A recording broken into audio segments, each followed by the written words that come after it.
Yes, I was very nervous about it. I mean, it's different. One of the things that I was interested by in music, I was a bass player. I was quite a good bass player because I didn't care about it. My heart wasn't in it, so I could just do anything I like. I didn't give a shit basically. And I used to do cartwheels as well. I was playing the bass.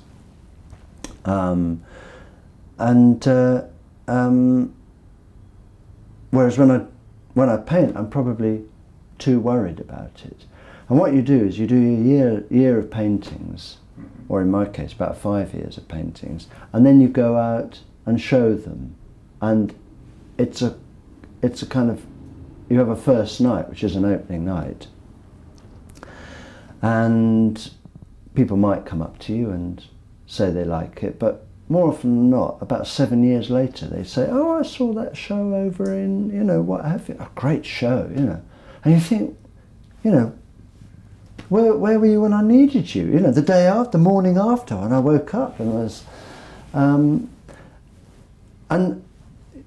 yes, to that extent, it does differ from music because you have a kind of immediate feedback. And Davy Payne, who's the saxophonist for the Blockheads, once said, "Oh, the good thing about what you do is, you have it the next day. You have your picture, whereas we do a performance and it disappears." And I think I'm bloody lucky. It's great, it's incontestable. Whereas the picture turns up the next day, and people come back and say, "Oh, actually, perhaps that wasn't as good as I thought it was."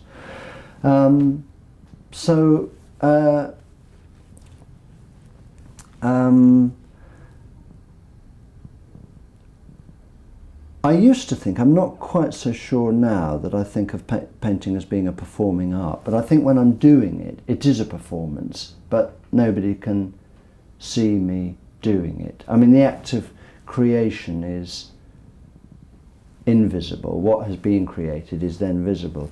Whereas if you're a musician, and if you're a live musician, that process is available to those who come and see it.